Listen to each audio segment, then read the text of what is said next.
Olá, no próximo dia 7 de setembro, o Brasil irá comemorar os 200 anos da independência do país. A Câmara dos Deputados, como parte dessa história e uma das responsáveis pela conservação da memória do país, com seu acervo cuidadosamente preservado, vem realizando várias atividades para lembrar o bicentenário e outros fatos importantes que antecederam a independência. Os eventos incluem exposições, concursos, publicações e homenagens. E para conversar sobre esse assunto, eu recebo o deputado Henrico Mizasi, do PV de São Paulo, que é o coordenador da Comissão Especial Curadora, destinada a elaborar e viabilizar a execução das comemorações em torno do tema A Câmara dos Deputados e os 200 anos da independência do Brasil. Eu sou Fernando Gomes e este é o Palavra Aberta. Deputado, seja muito bem-vindo, muito obrigado aí pela gentileza, mais uma vez, de ter aceitado o nosso convite para conversar sobre esse assunto.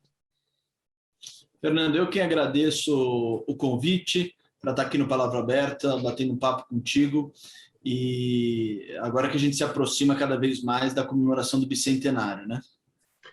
Obrigado, deputado, mais uma vez aí por participar com a gente. Deputado, quais são as principais ações que a Câmara e a Comissão Especial Curadora devem promover para celebrar essa data e também para fazer uma reflexão aí sobre como ela pode nos ajudar a evoluir como país e também como parlamento, né?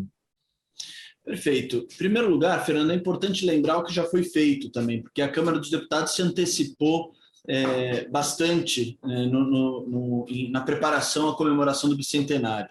Para lembrar a todos, a comissão curadora do bicentenário foi criada ainda em 2017, na legislatura passada, na presidência do ex-presidente Rodrigo Maia, e desde então tem escolhido a cada ano, 2017, 18, 19, a cada ano tem escolhido um personagem ou um tema, um evento importantes no nosso caminho rumo à independência para ser rememorado naquele ano.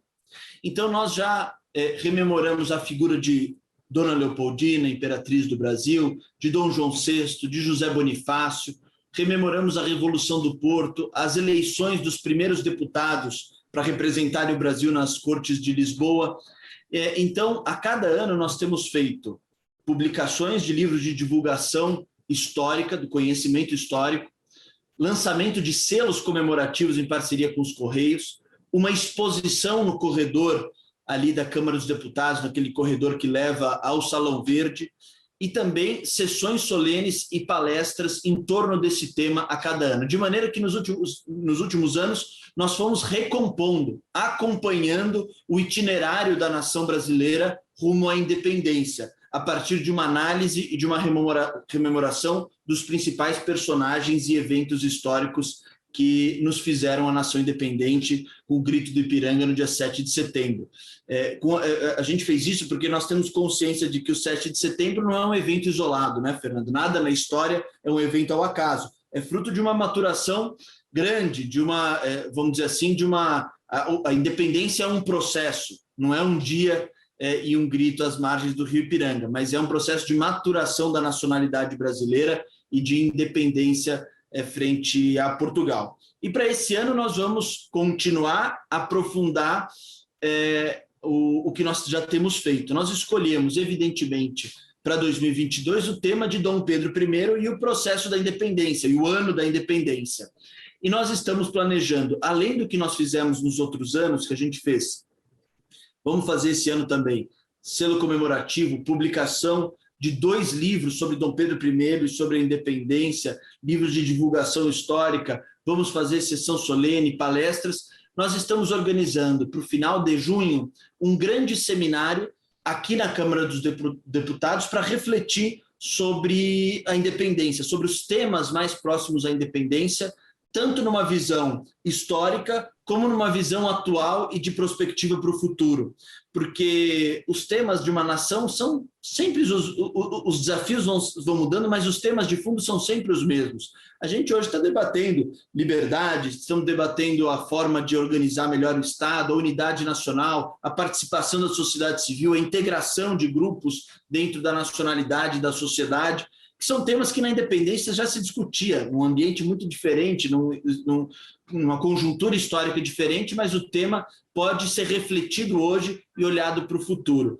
E no dia 7 de setembro, nós estamos planejando, junto com o Senado Federal, uma grande sessão solene que comemore a unidade nacional, trazendo todos os candidatos daquela época à presidência da República, todas as autoridades, para fazer um momento de trégua cívica, um momento de olhar para aquilo que, acima das nossas divergências, nos une. Porque esse é o papel da nossa história.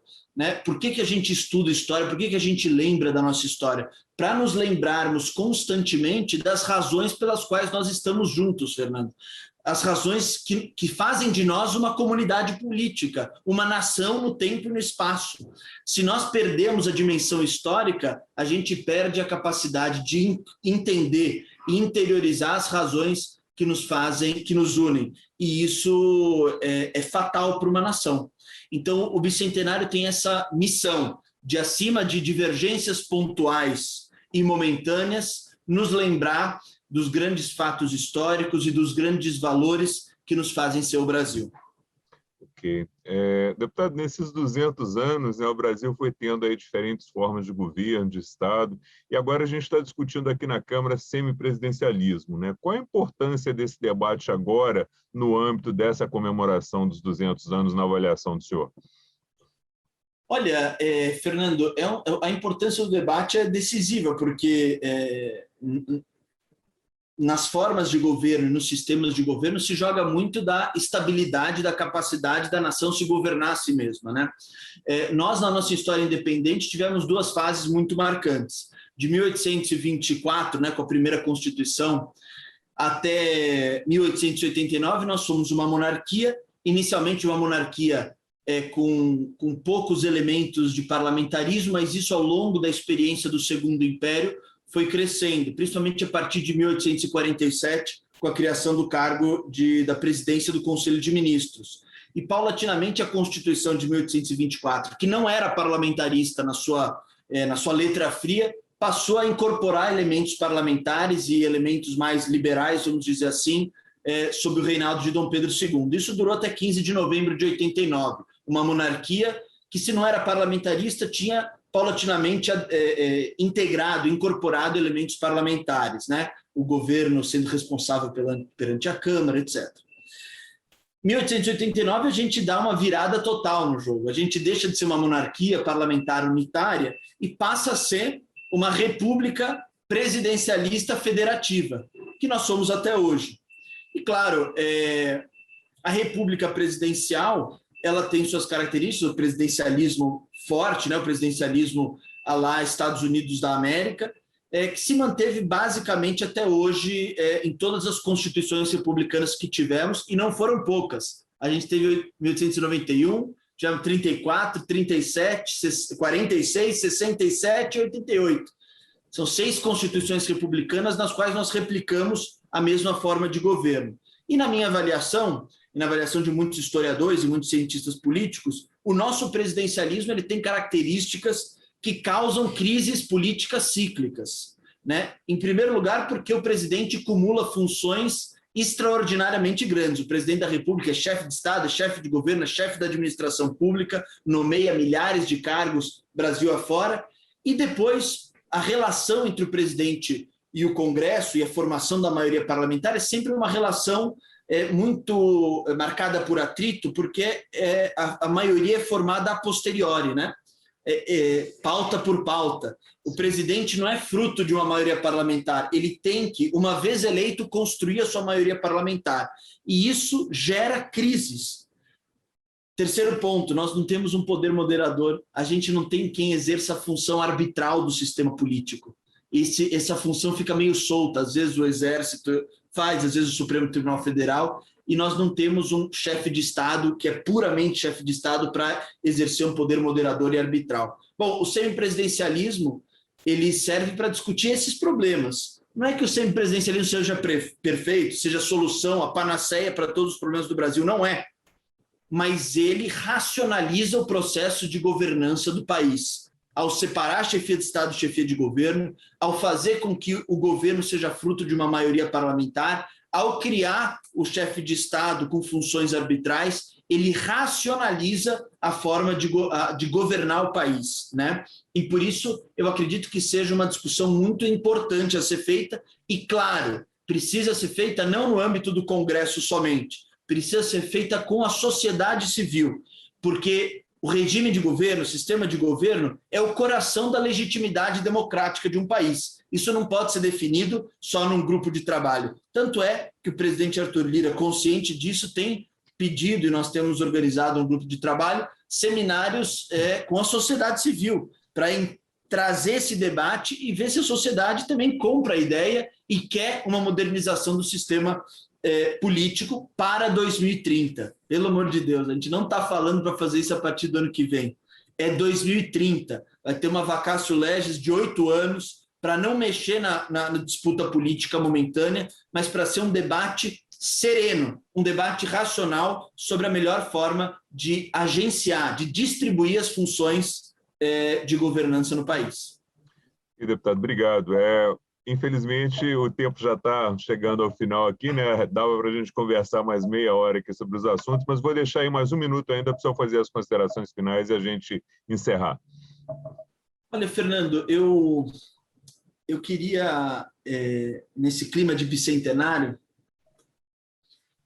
tem uma filósofa que foi também filósofa, meio mística, meio ativista política também, que é a Simone Weil, não sei se você conhece. Simone Weil fala que o maior crime que se pode cometer com o povo é destruir a sua história, né? Porque uma das exigências mais profundas nossas, pessoais, ela falava, é a exigência de ter raízes, né?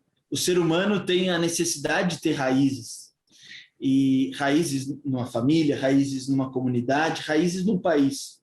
E as raízes são solidificadas e construídas através de uma história partilhada. Quando é que a gente se une a uma pessoa? Quando a gente vai construindo uma história partilhada, né? Uma história vivida em comunidade.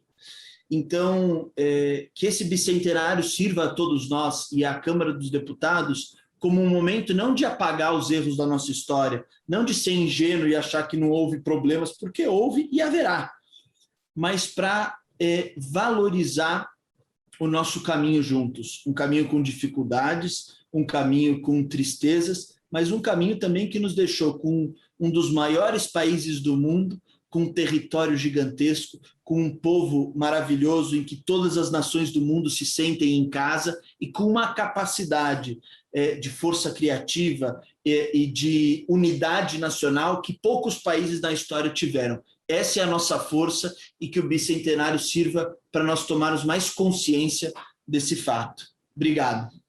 Obrigado, deputado. Eu conversei com o deputado Henrico Mizasi, do PV de São Paulo, que é o coordenador da Comissão Especial Curadora à Câmara dos Deputados e os 200 anos da independência do Brasil.